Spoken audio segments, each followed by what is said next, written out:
Salut à toutes et à tous, c'est Siwen et aujourd'hui on se retrouve pour une nouvelle vidéo sur Final Fantasy TCG avec le set de démarrage pour deux joueurs thématique FF4 avec Golbez versus Cécile, les deux personnages on va dire emblématiques avec le protagoniste de FF4 et son frère techniquement, bon gros spoil mais en même temps Golbez, non je crois que c'est dit dès le début que c'est son frère, j'ai un énorme doute.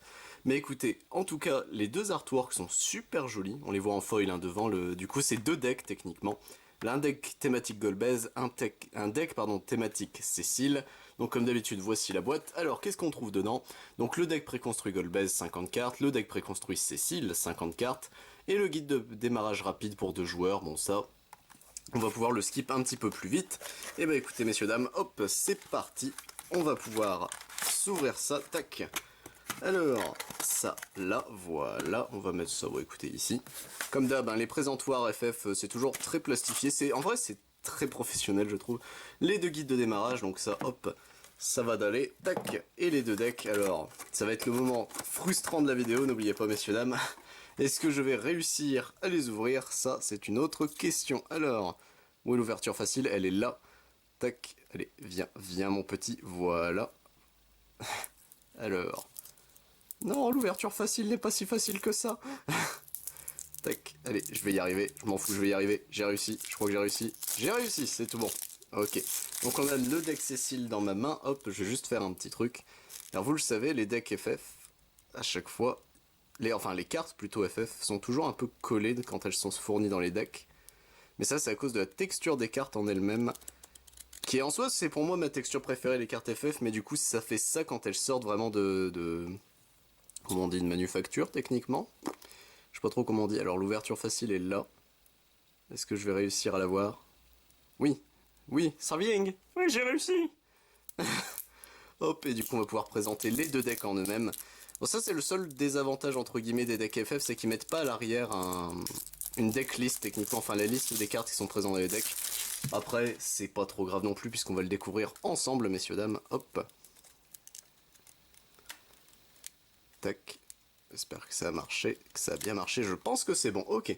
Et bah écoutez messieurs dames, on est parti, donc Golbez en full art, une des nouvelles cartes. Alors pour ceux qui ne savent pas comment reconnaître les nouvelles cartes, vous avez, la caméra fait le focus, le 17140S, donc c'est de l'opus 17, et le S signifie starter en fait tout simplement, ou spécial, mais je crois que c'est starter il me semble. Donc écoutez, on va découvrir la carte ensemble. Golbez avant sorcier Dissidia Final Fantasy 4. Vous pouvez faire baisser le coût pour lancer de Golbez de 2. Si vous le faites, lorsque Golbez entre sur le terrain, mettez Golbez dans la break zone. Ah, d'accord. Lorsque Golbez entre sur le terrain, sélectionnez une des deux actions suivantes. Choisissez un avant et détruisez-le. Choisissez un personnage autre que lumière ou ténèbres dans votre break zone et ajoutez-le à votre main. Sélectionnez une des deux. D'accord, ok, bon, il est sympa sans plus, mais pourquoi pas. Du coup, le Golbez ténèbres, du coup, techniquement, oui, je crois que j'ai oublié de le dire, mais écoutez, qu'on a en x3. Un Kane ici, d'ailleurs c'est Shadow Kane, ça on est d'accord il me semble. Chevalier Dragon, avant de payer le coût pour lancer Kane, vous pouvez retirer du jeu un avant ténèbres dans votre break zone pour que le coût requis pour lancer de Kane baisse de 2, donc il peut ne coûter qu'un. Booster, lorsque Kane attaque, Kane gagne 2000 de force jusqu'à la fin du tour. Ok, bon il est plutôt sympa ce petit Kane. Hop, bon jouer avec les Dark c'est un peu compliqué, puisqu'on peut avoir qu'un seul Dark on board, mais écoutez pourquoi pas. Zemus, le petit Zemus, techniquement le boss de fin de FF4. Retirez du jeu les 7 cartes du dessus de votre deck, choisissez un avant, infligez-lui 7000 de dégâts. Vous ne pouvez utiliser cette compétence qu'une fois par tour. Retirez du jeu les 15 cartes du dessus de votre deck, choisissez un avant, retirez-le du jeu. Vous ne pouvez utiliser cette compétence qu'une fois par tour. Ok. Bon, Zemus, il est quand même gras, hein. Une fois qu'il est là, c'est une belle saloperie. Hop. Ensuite, un Rubicant, donc ça c'est pas une nouvelle carte, c'est l'opus 13, donc là je vais les passer tout simplement, mais vous pouvez mettre sur pause si vous voulez les lire. Hop, donc un petit Rubicant. Un ninja ici. Ok. Ah, c'est le ninja, oui, ok, je vois c'est lequel ninja. Tac. Un géomancien de Final Fantasy X. Ok. Hop. Donc là, c'est les cartes rouges, certainement, il doit y avoir d'autres couleurs. Guerrier ailé, généralement ils font ça dans les decks. C'est des bicolores, généralement, les decks FF. Un Bélias de Mobius, il est super beau, hein, ce Bélias. On pourra pas me dire le contraire. Je le trouve vraiment super beau. Un Ifrit, ici. Hop. Tac. Brynhildr, ici, en full art, d'accord. Ça fait très bizarre de le voir en full art. Ok, Brynhildr, du coup, de l'opus 15. Hop, voici, voilà. Et de CFF13. Ok, CFF13. Scarmiglion, ici, du coup, qui est un starter, donc seigneur élémentaire. Lorsque Scarmiglion entre sur le terrain, nommez un élément. Scarmiglion gagne, si Scarmiglion inflige des dégâts à un avant de l'élément nommé, doublez-les à la place. Cet effet ne s'arrête pas à la fin du tour, ça c'est plutôt cool. Ponction sanguine, choisissez deux avants, infligez-leur 4000 de dégâts. Si vous avez reçu 5 de dégâts ou plus, infligez-leur 7000 de dégâts à la place. Ok, donc il est en plus, il est vraiment gras ce Scarmiglion. Ok, hop, tac. Un Beigan, il est terrifiant ce Beigan techniquement, mais bon, Beigan de base est terrifiant une fois transformé. De Mobius et FF4. Commandant, alors X-Burst ou lorsque Beigan entre sur le terrain, vous pouvez chercher un nom de carte Golbez et l'ajouter à votre main. Mettez Beigan dans la break zone, choisissez un avant contrôlé par votre adversaire, détruisez-le. Vous ne pouvez utiliser cette compétence que si vous contrôlez un nom de carte Golbez, d'accord. Bon, c'est plutôt sympathique, tac. Voilà, donc on l'a en x3 notre Beigan. Un Scarmiglion de l'opus 13, cette fois-ci celui-là est vraiment terrifiant je trouve de Scarmiglion, mais écoutez pourquoi pas, hop. Un elfe noir ici, de l'opus 14, ouais c'est bien ce qui me semblait, un petit moine, tac, voici voilà, qu'on a en x3. Un mineur de FF14, hop, tac. Un Vanga de FF12, bon ça c'est les Vangas de base, c'est des très bons soutiens il me semble les Vangas. Hop, et derrière nous avons Qsif, pareil de FF12. Et bah écoutez, c'est tout pour le deck Golbez, donc en vrai il a l'air plutôt sympa, bon. Faut vraiment le reconstruire parce que les cartes tournent autour de Golbez, etc. Mais Golbez, bah tout seul, il vaut pas grand chose, on va pas se mentir. Mais écoutez, on va pouvoir passer au deck de Cécile. Alors, notre Cécile starter, Paladin. Si vous contrôlez 6 personnages de catégorie 4 ou plus, les avants de catégorie 4 que vous contrôlez gagnent 2000 de force et bravoure. Donc en gros c'est vigilance dans Magic, c'est plutôt fort. Duelez 2 personnages de catégorie 4 activés. Choisissez un avant et duelez-le. Duelez 4 personnages de catégorie 4 activés, choisissez un avant, infligez-lui 8000 de dégâts. Ok, donc ce Cécile est vraiment extrêmement fort par contre. C'est autant Golbez je le trouvais bien, autant Cécile est vraiment très très fort.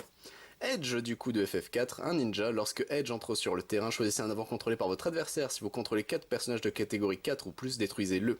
Bunshin du coup en starter et 1 électrique, retirez Edge du jeu. Ensuite jouez Edge sur le terrain, du coup vous pouvez retrigger son entrée sur le jeu. Il est vraiment fort ce Edge, pareil. Mais du coup, toute la mécanique du deck de Cécile, c'est par rapport au nombre de personnages de FF4 que vous contrôlez, c'est plutôt sympa. Un Kayn ici, mais du coup le gentil Kayn. Chevalier Dragon, X-Burst, lorsque Kayn entre sur le terrain, choisissez un personnage haut de catégorie 4 dans votre break zone, ajoutez-le à votre main. Si vous ne contrôlez aucun autre avant que Kayn, Kayn gagne plus 1000 de force et booster. Oh, c'est plutôt sympa. Pour 3, ouais, c'est vraiment très très sympa. Ok.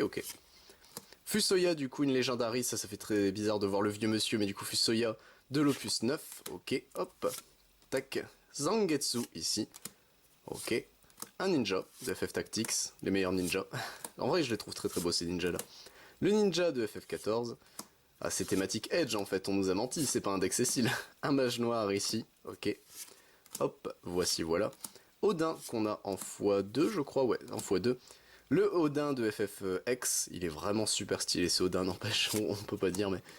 Hop. Et Odin ici de... c'est FF13 je crois. Oui c'est le FF13, c'est le Odin de Lightning, en full art, pareil, très très très stylé. Rydia en starter, elle est super belle cette Rydia la vache. Invoqueur, donc lorsque Rydia entre sur le terrain, vous pouvez chercher 2 invocations, chacun d'un coup différent. C'est fort. Ensuite, votre adversaire sélectionne une carte parmi elles et la met dans la break zone. Ah, ça c'est moins fort. Ajoutez l'autre à votre main. Lorsque vous lancez une invocation, choisissez un avant contrôlé par votre adversaire. Il perd 1000 de force pour chaque CP requis pour lancer cette invocation jusqu'à la fin du tour. Mais c'est giga gras. Mais elle est balèze cette Rydia. D'accord, bon bah écoutez, Rydia, elle, dans les decks haut invoqueur, bah ça rentre instant. Rosa du coup, mage blanc en starter. Pour 0, sélectionnez une des actions suivantes. Si vous contrôlez un nom de carte Cécile, sélectionnez jusqu'à 2 des 2 actions suivantes à la place. Vous ne pouvez utiliser cette compétence qu'une fois par tour. Choisissez un avant, activez-le, ça c'est sympa. Choisissez un avant, il gagne plus 1000 de force jusqu'à la fin du tour. Ok. Bon, elle est sympa Rosa, c'est beaucoup moins fort que Rydia, mais c'est sympa quand même. Ici nous avons Izayoi, ok. J'ai un doute, non on la contrôle jamais Izayoi. Théodore, ici, le fils techniquement de Cécile, ok. Léonora, ici, elle est super belle, hein. L'artwork de Léonora est vraiment super beau. Un mage blanc de FF14, je crois que je l'avais jamais vu ce mage blanc. J'ai pas ouvert l'opus 8, donc c'est compliqué pour moi. Porom, ici, du coup, en commune, et il me semble que c'est la dernière, non c'est pas la dernière, la toute dernière carte, ce sera Kushulain. Et bah écoutez, Kushulain l'impur, pourquoi pas, de FF12. Et bah écoutez, messieurs, dames, hop, qu'est-ce qu'on peut dire de ces decks-là? Alors sincèrement le Golbez je le trouve un peu moins bien que que le Cécile est vraiment cool par contre, donc à jouer je pense que mon Dévolu se jouerait plus sur Cécile. Je préfère Golbez de base entre les deux, mais bon bah Cécile là, faut admettre, a l'air beaucoup mieux construit dans sa mécanique.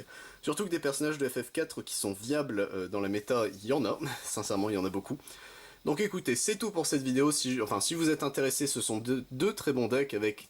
Le Cécile, je pense qu'il y a vraiment moyen de faire quelque chose. C'était Siwed, messieurs, dames. Je vous retrouve à la prochaine. Sachez également, si vous êtes intéressé, je ne fais pas que du FF, TCG, je fais également du Digimon, du Bakugan, du Dragon Ball Super, du Pokémon, du Magic the Gathering, du Yu-Gi-Oh! Et du Yu-Gi-Oh! Rush Duel. C'était Siwed. A plus tout le monde!